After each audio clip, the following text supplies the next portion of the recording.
Are YouTube, we are back talking some FF7. We're talking Ever Crisis. We are, of course, looking at the second anniversary stuff that was announced yesterday.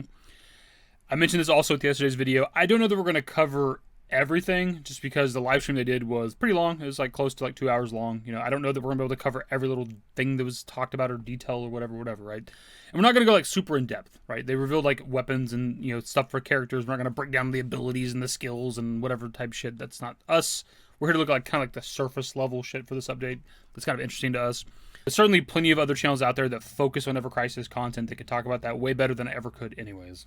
So hopping right into it, we have the Advent Children events coming to Ever Crisis, which is pretty exciting. It's something people have been looking forward to for kind of a long time, is getting like the Advent Children weapons and outfits for a lot of the characters. So that seems to be finally happening. I know we have some of the outfits and weapons for Cloud, Tifa, and Yuffie from Advent Children. Also, Sephiroth has one of like the Kadaj, Laws, and Yuzu outfits, which is pretty cool. I know we can also get Barrett's weapon from Advent Children, which I've always loved. I don't know if we're going to get Barrett's outfit or any other like characters' newer kind of outfits or whatever the fuck. I've never been necessarily a fan of the way Barrett looks in Advent Children, but I wouldn't say no to the skin, I guess. Also, with this trailer we got for the event, we learned that we're going to be able to actually fight Bahamut Sin from the movie, which is pretty damn cool. I've kind of always wanted that. More so in, like, the FF7 Remake capacity. Like, an actual fight with this thing. And obviously, like, the Ever Crisis combat's a little bit limited, but still, getting to fight Bahamut Sin is pretty cool. Also, this event will be starting today, by the way. Also, alongside this update in this event, we're getting Adult Sephiroth as a playable character finally, which is pretty interesting. I've been kind of waiting on this for a while. Young Sephiroth is pretty cool in the game. The backstory we're getting Sephiroth with the first soldier story is pretty great. But also Adult Sephiroth is where it's at, right? So it's pretty cool to finally get him as a playable character now.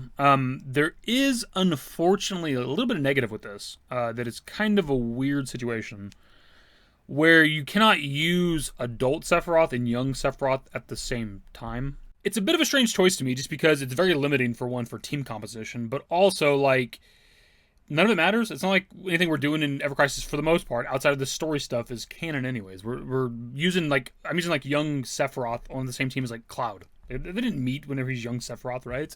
I'm using like Young Angel alongside like Red 13 and Yuffie and shit. Like none of that makes any sense. So what's the harm in using like Young Sephiroth and Adult Sephiroth together on a team? Who gives a shit?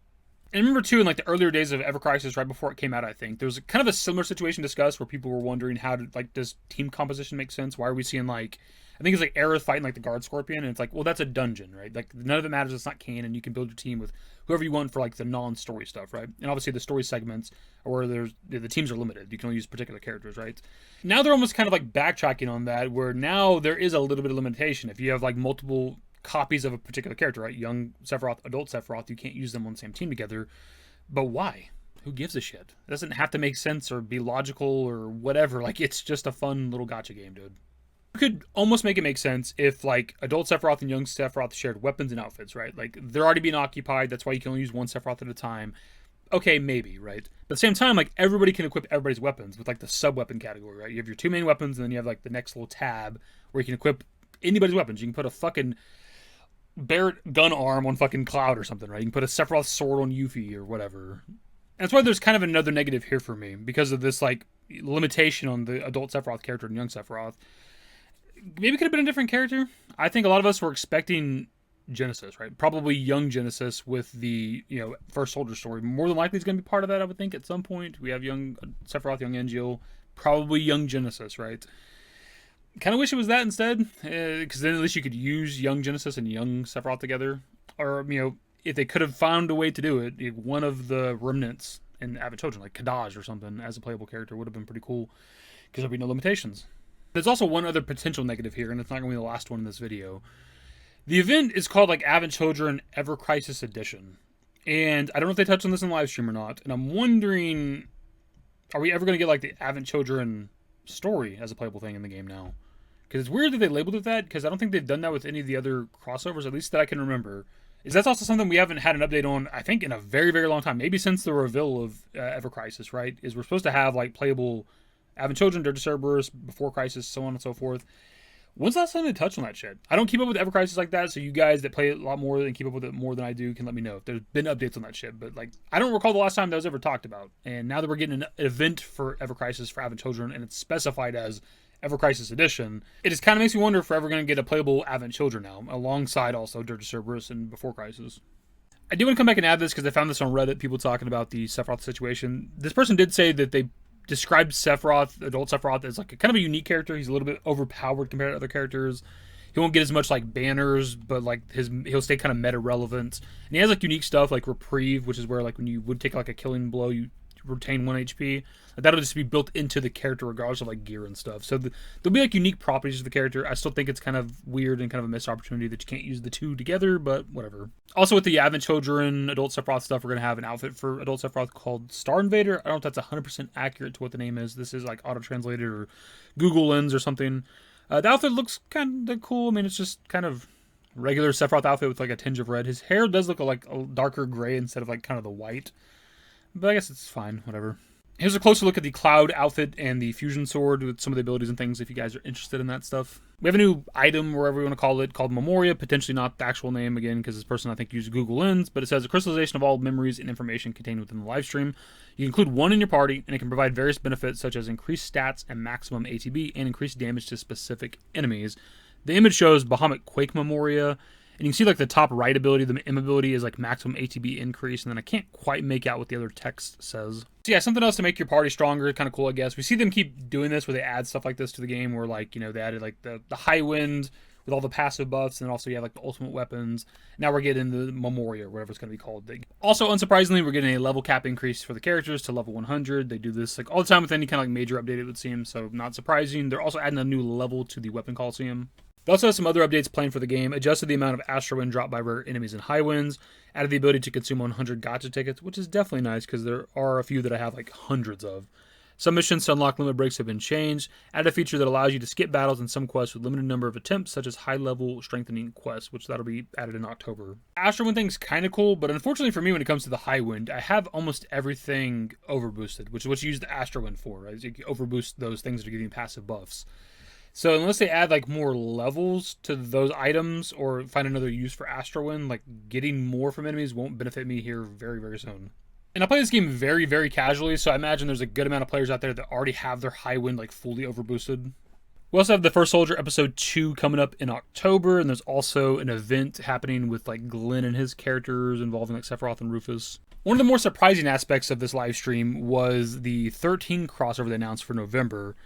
I mean, it's kind of to be expected eventually, like more than likely if the game lasts long enough, they're going to cross over with probably just about every Final Fantasy game there is.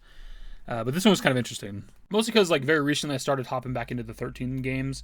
I did hop back into 13 and finish up like the story on it and some of the side stuff. I didn't platinum the game yet just because the grind is insane. But I also started playing through 13 too, which I love. It's actually very, very fun. There's a little bit of complaints here and there on certain aspects of it, but my God, for me, is it a step up from 13.1. Like, the story's a little bit convoluted because there's, like, some time travel shit to it, right? But it's still kind of fun, actually. Getting to see, like, locations from 13, just, like, different time periods and shit.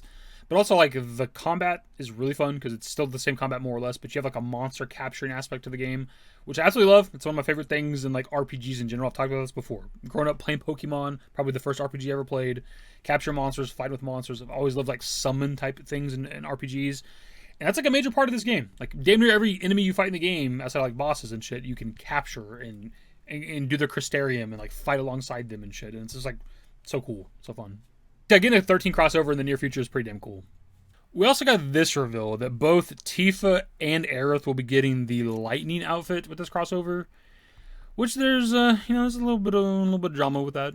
Sometimes with these crossover events, it stems from shipping at times, but also just like my favorite character, I want them to have this particular outfit type of stuff. Because it's been like, Cloud will get like the main male character generally from like a crossover from like a Final Fantasy game, and then like people want either Tifa or Aerith to have like the romantic interest from the game, right? And when that does or doesn't happen, there is problems, right? There's drama. And in this case, they're both getting Lightning's outfit, which I find to be a little bit strange. I don't know if it's like we've seen like the Ever Crisis team like kind of like bend the knee a lot to the community. And I'm wondering if this isn't like to just appease everybody. We're giving both of them Lightning's outfit. I don't know. Because if only one of them got Lightning's outfit, then that obviously cause problems, cause drama. So maybe the best thing to do is give them both the outfit. And it's pretty much the exact same outfit. Their hair is a little bit different with each other, but it's pretty much the exact same skin, which to me is just kind of boring and lazy. For one, it makes the most sense for Cloud to get Lightning's outfit because she's literally female Cloud. That is what she was designed to be. Literally a female Cloud. So you should give Cloud the outfit. Obviously, you would tweak it a bit. You wouldn't give Cloud the fucking skirt. I mean, I wouldn't be against it. Let me see some Cloud thigh. But, you know, you give him some variation of Lightning's outfit. Plus, like, he could get her weapon, like the whatever the gunblade kind of thing is. I don't know what it's called. Like, you'd give him that, right? That'd be kind of cool. You can't really give Lightning's weapon to, like, you know, Tifa and Aerith. You can give them, like, a glove or a staff that looks similar to her gunblade, but it's not the same thing. It makes much more sense for Tifa and Aerith to be, like, Vanille or Sarah or something like that, right? They just kind of match more. I know some people don't like that Tifa gets, like, the monk class for these, like, Final Fantasy crossovers, but I wouldn't hate seeing her in some sort of variation of Snow's outfit. I think Snow looks kind of cool, man. And it just fits, right? Plus, it'd be kind of funny to give, like, Tifa Snow's outfit and Aerith Sarah's outfit, since, you know, people are always bitching about the shipping stuff in FF7, and those two are romantically involved in 13, right? So you'd be having Tifa and Aerith officially shipped together. This is one of the other kind of complaints that I was alluding to earlier in the video, is it's just kind of boring giving Lightning's outfit to two characters. Like, that's just boring. I'd rather see different outfits. I don't give a shit about backlash from the community, whatever. For one, they should have gave Lightning's outfit to Cloud, as we already talked about. And then I'd like to see some of the FF7 cast and other 13 outfits, man.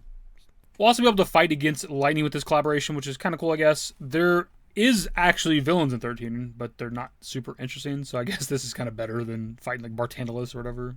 This right here was a pretty nice surprise, though. This crossover with the NieR series in December. Specifically, it's NieR Automata, Reincarnation, and Replicant. I'm just going to say it, we need Cloud in 2B's outfit. But yeah, these are crossovers that I really like when it comes to Ever Crisis, is like the non-Final Fantasy stuff. It's cool to see the other Final Fantasy games and like characters and like skins from those games and stuff. But like the Monster Hunter collaboration, the Dragon Quest collaboration that's in today, and now we're getting NieR in December. Here we have the roadmap for the rest of the year, which is pretty cool. We're finishing up the First Soldier story in October. We're also getting Titan EX3 added, which will be kind of nice. In November, it says Enemy Moves feature added. I don't know what that is. It's not something I've seen yet.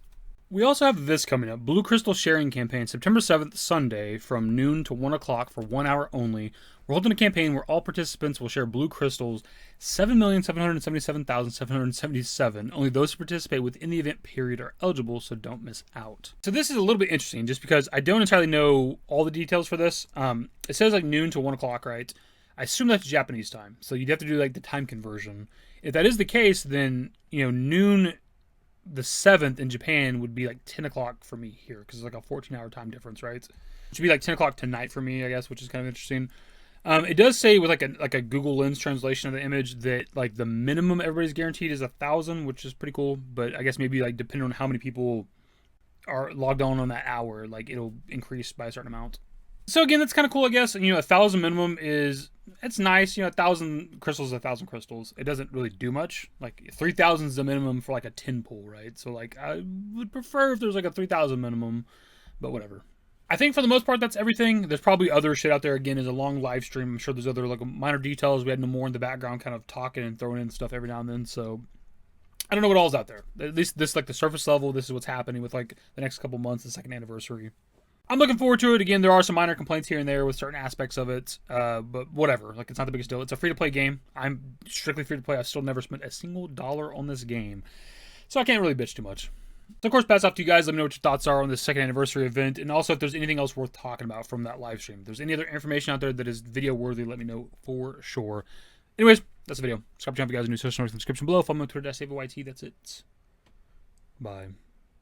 Used to care what people thought, but now I care more, and nobody out here's got it figured out. So therefore, I've lost all hope of a happy ending, depending on whether or not it's worth it. So insecure, no one's perfect. We spend it with no shame. We blow that like Coltrane. We in here like Rogaine, or leave it like Cobain.